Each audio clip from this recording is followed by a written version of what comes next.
Hi friends, welcome to Annam's Recipes. இன்னைக்கு இந்த வீடியோவில் எங்கள் ஷாப்பில் அன்னம் ஷாப்பில் வரகு பொங்கல் மிக்ஸ் கிடைக்குது. அதை வச்சு தான் வரகு பொங்கல் எப்படி செய்யலாம் அப்படிங்கிறத பார்ப்போம். எங்கள் ஷாப் அன்னம் ஷாப்பில் வரகு பொங்கல் மிக்ஸு, கொள்ளு கஞ்சி மிக்ஸு, உளுந்து கஞ்சி மிக்ஸு, அப்புறம் சிறுதானிய சத்து மாவு, சாமை உப்புமா எல்லாமே கிடைக்குது. வேணுங்கிறவங்க வாங்கிக்கலாம். நான் டிஸ்கிரிப்ஷனில் லிங்க் கொடுக்குறேன். இப்போ இந்த வீடியோவில் வரகு பொங்கல் மிக்ஸை வச்சு எப்படி இன்ஸ்டண்ட்டாக வரகு பொங்கல் செய்யலாம் அப்படிங்கிறது தான் பார்க்க போகிறோம். வாங்க பார்க்கலாம்.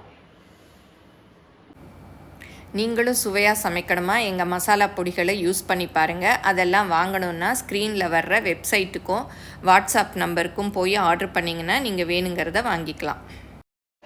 இந்த வருஷம் மில்லட் இயருங்கிறதுனால எல்லாருமே மில்லட்டில் நிறைய எடுத்துக்கிறது நல்லது. நிறைய பேர் கேட்டிருந்தீங்க மில்லட் ரெசிபீஸ்லாம் போடுங்கன்னு. நான் நிறைய போட்டிருக்கேன். இப்போவும் என்னால் முடிஞ்ச வரைக்கும் போடுறேன். மாவில்லை, அப்புறம் எங்கள் அன்னம் ஷாப்புக்கு வரகு பொங்கல் மிக்ஸ் ரெடி பண்ணோம். அதனால சரி வீட்டுக்கும் பண்ணிடலாம் வரகு பொங்கல் அப்படின்னு சொல்லிட்டு ஒரு அழகு எடுத்து வச்சுருக்கேன். இந்த வரகு பொங்கல் மிக்ஸில் நீங்கள் எதுவுமே சேர்க்க வேண்டாம். ஜஸ்ட்டு தண்ணி ஊற்றிட்டு உப்பு போட்டு வேக வச்சிங்கனாலே போதும். வரகு பொங்கல் ரெடி ஆகிடும். இந்த மாதிரி ஒரு டம்ளர் அளவு வரகு பொங்கல் மிக்ஸ் எடுத்திங்கன்னா 4 டம்ளர் அளவு தண்ணி ஊற்றிக்கணும். ஊற்றி உப்பு போட்டு நல்லா வேக வச்சிடணும். இஞ்சி கூட போட வேண்டாம், எல்லாமே போட்டிருக்கு. அப்புறம் கடைசியில் கருவேப்பிலை கூட போட்டிருக்கு பாருங்கள். கருவேப்பிலையும் போட்டிருக்கு, எல்லாமே போட்டிருக்கு. நீங்கள் எண்ணெய் நெய் ஊற்றி முந்திரி தாளித்து கொட்டினீங்கனாலே போதும். அவ்வளோதான், வரகு பொங்கல் ரெடி ஆகிடும். நிறைய பேர் மில்லட்டில் ஏதாவது ப்ராடக்ட் இருக்கான்னு நிறைய கேட்டிருந்தீங்க. நான் முன்னாடி மில்லட்டில் பொங்கல் மிக்ஸ், உப்புமா மிக்ஸ் எல்லாம் மில்லட் கிளாஸ் எடுத்துகிட்டு இருந்தேன் 2015. அப்போ ரெடி பண்ணி கொடுத்துட்ருந்தேன். அப்புறம் முடியல. சரி, இப்போ நிறைய பேர் நம்ம சப்ஸ்கிரைபர்ஸ் எல்லாம் கேட்டீங்க. அதனால இந்த மாதிரிலாம் பண்ணி கொடுத்துட்ருக்கோம். ஒரு 6 மந்த்ஸாகவே கொடுத்துட்ருக்கோம். இன்றைக்கி வரகு பொங்கல் மிக்ஸ் ரெடி பண்ணோம். இது பார்த்திங்கன்னா மில்லட் தோசை மாவு, மில்லட்டில் தோசை மாவு. இதை ஊற வச்சு இந்த மாவை போட்டு கொஞ்சம் நேரம் ஊற வச்சுட்டு நீங்கள் வெங்காயம் பச்சை மிளகாய் எல்லாம் போடுறதுனாலும் போட்டுக்கலாம், இல்லை சும்மா தோசை ஊற்றுறதுனாலும் ஊற்றிக்கலாம். அப்புறம் இது பார்த்திங்கன்னா மில்லட்டில் உப்புமா மிக்ஸு. அதாவது இது இன்னும் இது பேக் பண்ணியிருக்கு, லேபிள் போடல. ஒரு தனித்தனி மில்லட்டாக இருக்கும். இதெல்லாம் நாங்கள் நிறையா செஞ்சு ஸ்டாக் பண்ணி வச்சுக்கிறதுல அப்பப்போ கொஞ்சம் கொஞ்சம் தான் பண்ணுவோம். பாருங்கள், அப்படி வறுத்ததுலேயே எனக்கு ஃப்ரெஷ்ஷாக அப்படி பொங்கல் செய்யாமலே பொங்கல் சாப்பிட்ட மாதிரி வாசம் அடிக்குது. இன்றைக்கி இந்த பொங்கல் தான் எப்படி செய்கிறதுன்னு உங்களுக்கு செஞ்சு காமிக்கிறேன். இந்த ப்ராடக்ட்லாம் வேணும்னா எங்கள் அன்னம் ஷாப்பில் கிடைக்குது, வெப்சைட்லேயும் இருக்குது. நான் லிங்க் எல்லாம் கீழே டிஸ்கிரிப்ஷனில் கொடுக்குறேன், நீங்கள் ஆர்டர் பண்ணி வாங்கிக்கலாம். இந்த பொங்கல் மிக்ஸு, உப்புமா மிக்ஸு, தோசை மிக்ஸை எல்லாமே நாங்கள் எங்களுக்கு எப்படி செய்கிறோமோ அதே மாதிரி தான் செய்கிறோம். ரொம்பலாம் செஞ்சு ஸ்டாக் பண்ணி வச்சுட்டு பழசெல்லாம் கொடுக்கறதில்ல, கொஞ்சம் கொஞ்சமாக தான் செஞ்சுக்கிறோம். அதனால் நீங்கள் கேட்டு பார்த்துட்டு இருந்ததுன்னா உடனே வாங்கிக்கலாம், இல்லைன்னா நாங்கள் செஞ்சு கொடுப்போம். ஏன்னா எதுவுமே நாங்கள் எக்ஸ்ட்ரா பண்ணி ரொம்ப ஸ்டோர் பண்ணி வச்சுக்கிறதில்ல. அப்போ தான் ஃப்ளேவர், அந்த வாசம் எல்லாமே ரொம்ப நல்லாயிருக்கும். அதனால அப்பப்போ தான் நாங்கள் பண்ணிக்குவோம்.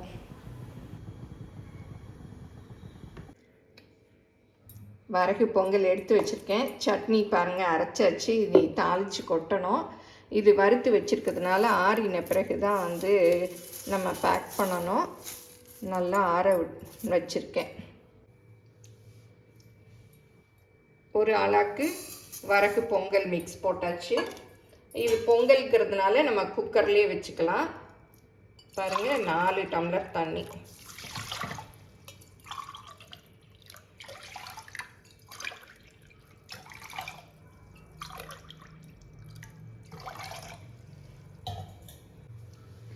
இப்போ உப்பும் போட்டுக்கலாம், பெருங்காயமும் போட வேணாம், எல்லாமே போட்டிருக்கு. இப்போ குக்கரை மூடி 2 விசில் விட்டுடலாம். வெயிட்டும் போட்டுட்டேன்.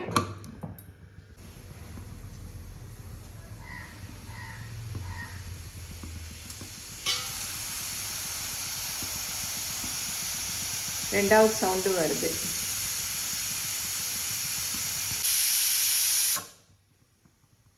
அடுப்பை ஆஃப் பண்ணிடலாம்.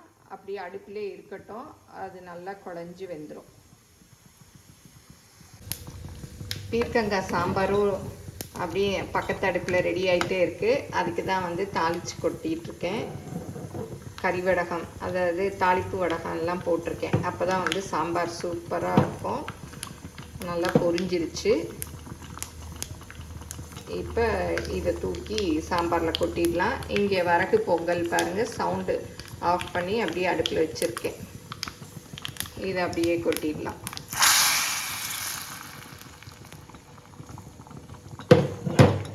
ஒரு கையில் கேமரா பிடிச்சிட்ருக்கேன், அதனால் அடுப்பு ஒரே கையில் தான் ஆஃப் பண்ணணும். இப்போ அடுப்பு ஆஃப் பண்ணிடலாம். இப்போ நல்லா சாம்பார் கொதிச்சிட்ருக்கு. ஒரு கொதி வந்ததும் இறக்கிடலாம்.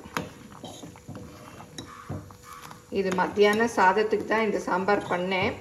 பட்டு பொங்கலுக்கும் வச்சுக்கலாம் அப்படின்னு 2 in 1 சட்னி அரைச்சி தாளிச்சிட்டேன். தாளித்து கொட்டியாச்சு. இனி வந்து சட்னி தாளிச்சாச்சு. பொங்கலுக்கு வந்து முந்திரி எடுத்து நெய்யெல்லாம் எடுத்து ரெடியாக வச்சுருக்கேன். எண்ணெய் எல்லாம் அது குக்கர் திறந்ததும் தாளித்து கொட்டிட்டோம். இப்போ ஸ்டீம் எல்லாம் போயிடுச்சு. திறந்து பார்க்கலாம். பாருங்கள், சூப்பராக வெந்துருச்சு. நல்ல குழைவாகவே வெந்திருக்கு பாருங்கள். நல்ல குழைவாக இருக்குது. 4 டம்ளர் கரெக்டாக இருக்குது. 1 டம்ளருக்கு 4 டம்ளர். இப்போ இதுக்கு வந்து தாளித்து கொட்டிக்கலாம்.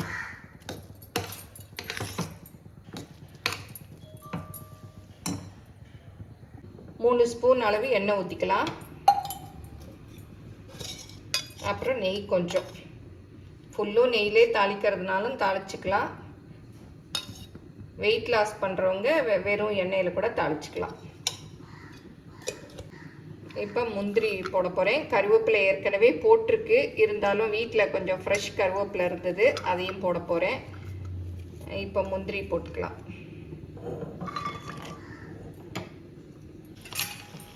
இப்போ முந்திரி பாருங்கள் நல்லா செவந்துருச்சு. கருவேப்பிலையும் போட்டு அப்படியே இந்த பொங்கல் ஊற்றிடலாம்.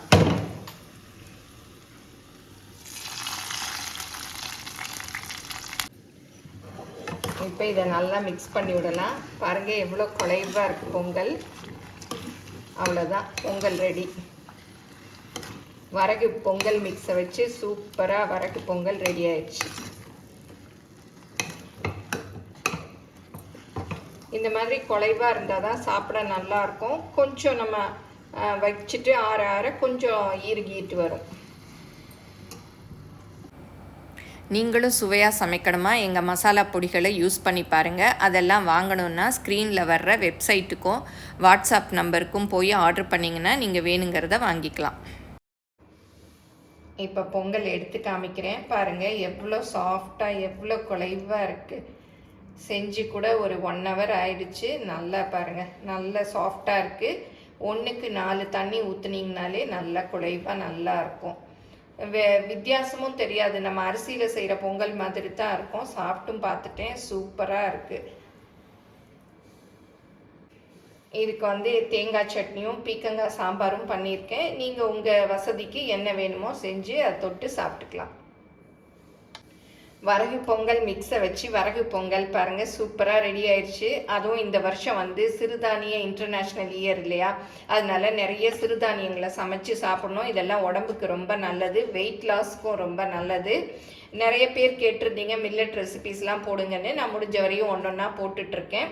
இந்த வரகு பொங்கலை நீங்களும் ட்ரை பண்ணி பாருங்கள். எப்படி வந்ததுன்னு உங்கள் கமெண்ட்ஸை சொல்லுங்கள். வேணும்னா எங்கள் ஷாப்பில் ஆர்டர் பண்ணி வாங்கிக்கங்க. உங்கள் ஃப்ரெண்ட்ஸுக்கும் ஷேர் பண்ணுங்கள். Thank you.